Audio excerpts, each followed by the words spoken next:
اہل سنت میں میرے رسول پہ بیٹھ کر آپ کو شریعت کی بات سکھاتے ہیں تاکہ آپ اس کو سنیں بھی اور عمل بھی کریں، اور عمل کر کر آپ دنیا میں بھی کامیاب ہو جائے اور آخرت میں بھی کامیاب ہو جائے۔ بولے سبحان اللہ۔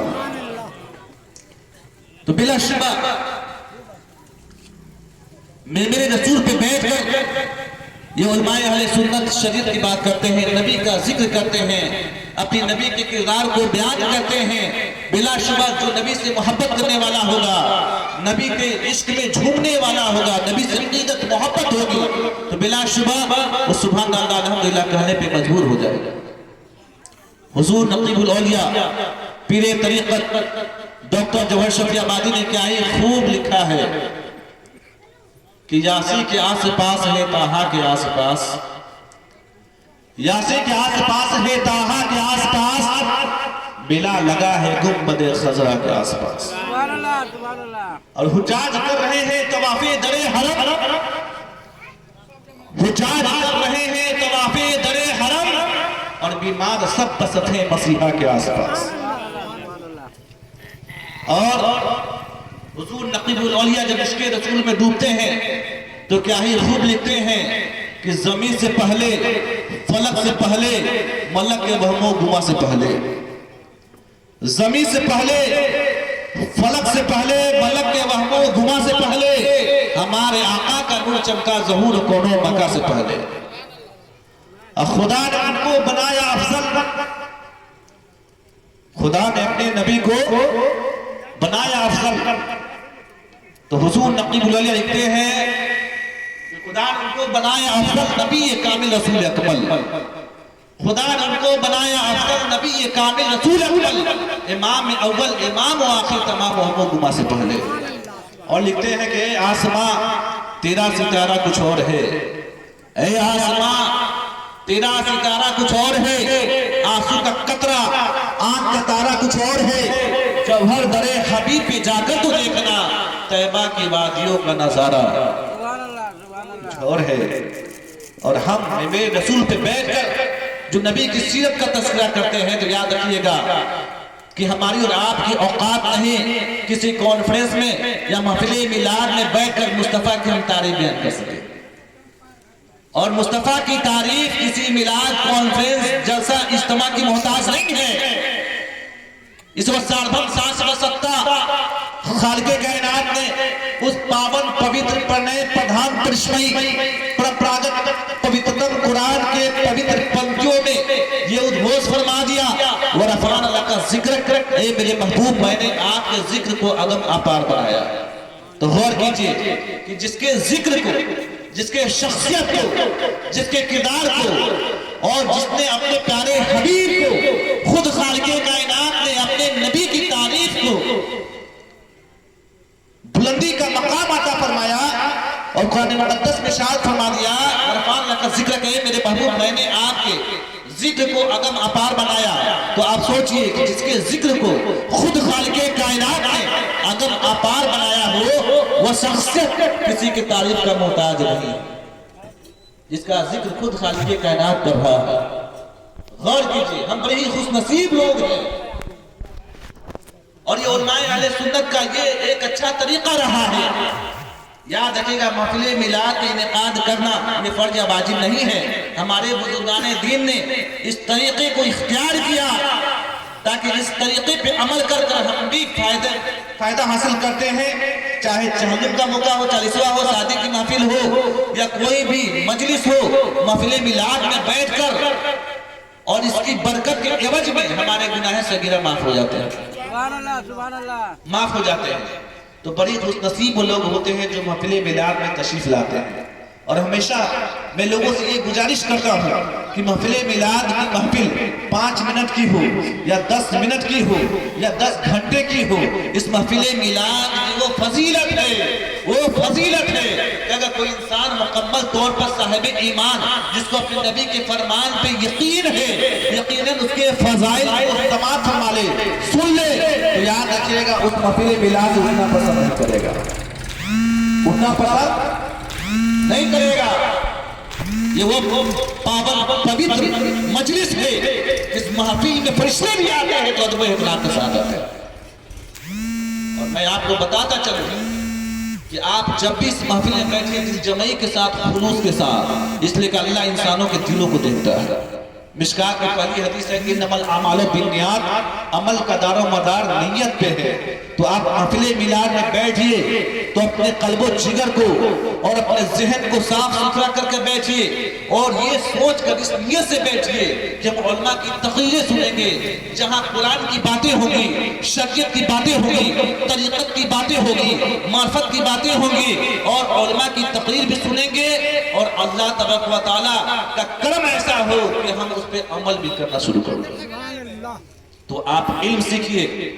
یہ محفل میلاد میں جو علماء تقریر کرتے ہیں، یہ بھی ایک ایجوکیشن کا ذریعہ ہے کہ میرے رسول پہ بیٹھ کر جب وہ شریعت کی بات کرتے ہیں، اگر 10 مسائل یا مسئلہ کو بیان کرتے ہیں یا شریعت کے کسی ارکان یا کسی طریقے کو آپ کو سمجھاتے ہیں، تو موٹا موٹی صحیح آپ 10 اگر مسئلہ بتایا گیا ہے تو 2-3 تو سیکھ ہی جاتے ہیں۔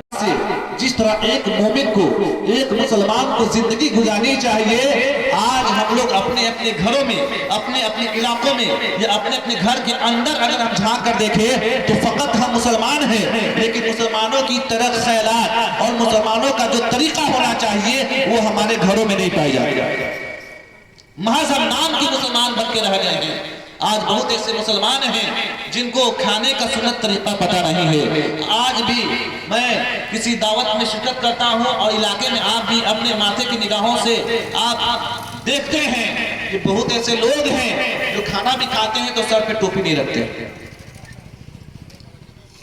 سر پہ ٹوپی رکھ کر کھانا کھانا یہ سنت رسول ہے، بولے سبحان اللہ۔ تو یہ روزمرہ کے جو کام ہیں، کھانا کھاتے ہیں یا غسل ہم کرتے ہیں یا نہاتے ہیں، روزمرہ کے جو مسائل ہیں اور ان کا طریقہ کیا ہے، صحیح طریقہ کیا ہے، اس کو سیکھنی بھی چاہیے اور پریکٹیکل طور پہ اس پر عمل بھی کرنی چاہیے۔ اور آپ محفل میلاد میں آتے ہیں، الحمدللہ ٹوپی پہنتے ہیں، الحمدللہ یہ بہت خوشی کی بات ہے، لیکن آپ کو یہ بھی کوشش کرنی چاہیے کہ جب آپ گھر جا رہے ہیں تو جب بھی دسترخوان پہ بیٹھے کھانے کے لیے تو سر پہ ٹوپی رکھ دیا کیجیے، تاکہ میرے نبی کی سنت ادا ہو جائے۔ اللہ حکمت والا ہے، غور کیجیے گا۔ ہمارے علاقے میں کچھ ایسے بھی آپ کو مسلمان ملیں گے کہ پوری زندگی کٹ گئی لیکن کبھی پوری زندگی میں اس نے فجر کی نماز نہیں پڑھی، بچپن سے عادت نہیں تو فجر کی نماز نہ۔ یہ اللہ کا کرم ہے، اللہ حکمت والا ہے، یہ مصطفیٰ جان رحمت پیغمبر اسلام کا احسان عظیم ہے، اور خالق کائنات کا احسان ہے کہ خالق کائنات نے ہمیں جمعہ فرض کرا دیا اور ہمیں جمعہ عطا فرما دی، تاکہ جو 5 وقتہ نماز جو لوگ نہیں پڑھتے ہیں کم سے کم جمعے کے دن حاضری تو لگا لیتے ہیں، کم سے کم نہا کر غسل کر کر عطر میں ملبوس ہو کر مسجد جاتے ہیں، ٹوپیاں لگا کر کم سے کم اس دن تو احساس ہوتا ہے کہ یہ مسلمان ہے۔ 5 وقتہ نماز پڑھنا فرض ہے، اسی طرح جمعے کی نماز بھی پڑھنے کیا ہے، فرض ہے، لیکن عام طور پہ یہ بھی دیکھا جاتا ہے کہ جو لوگ 5 وقتہ نماز نہیں بھی پڑھتے ہیں جمعہ کے احترام ضرور کرتے ہیں، اور کچھ ایسے بھی بدنصیب لوگ ہیں کہ جو جمعے کی نماز بھی نہیں پڑھتے، جمعے کی نماز بھی نہیں پڑھتے ہیں، تو یہ بڑے بدنصیب لوگ ہیں۔ المختصر کہنے کا مقصد یہ ہے کہ محض تقریر سننے سے کوئی فائدہ ہاتھ آنے والا نہیں ہے۔ اگر علماء آپ کو دین کے باتیں بتاتے ہیں تو آپ سنیں بھی اور اس پہ عمل کرنے کی بھی کوشش کیجئے، اور اپنے اہل و اقارب اور اپنے اولاد کو بھی وہ سنت طریقہ کو سکھائیے۔ کم سے کم چھوٹے موٹے جو سنت رسول ہے کم سے کم اس کی عادت ہمیں خود لگانی چاہیے اور اپنے اولادوں کو بھی اس کی تربیت دینی چاہیے۔ وقت کی اہم ضرورت ہے۔ کہنے کا مقصد یہ ہے کہ ہم مسلمان تو ہیں لیکن ایک مسلمان کو سونا کس کنڈیشن میں ہے وہ پتہ نہیں، یعنی سونے کی جو حالات ہوتے ہیں، جو سنت طریقہ ہے وہ بھی پتہ نہیں ہے، کس انداز میں بیٹھ کر کھانا چاہیے یہ بھی طریقہ معلوم نہیں ہے۔ جیسا کہنے کا مقصد یہ ہے کہ شریعت و سنت کے اعتبار سے اصل جو مسلمان ہوتا ہے، جو قابل انکار، جو قابل ایمان ہوگا، نیک بندہ ہوگا، اللہ رسول سے محبت کرنے والا ہوگا، ہر معاملے میں اپنے نبی کی سنت کی ادائیگی کرے گا۔ تو محض ہم صرف نام کے مسلمان بن کر رہیں گے کوئی فائدہ ہاتھ آنے والا نہیں ہے۔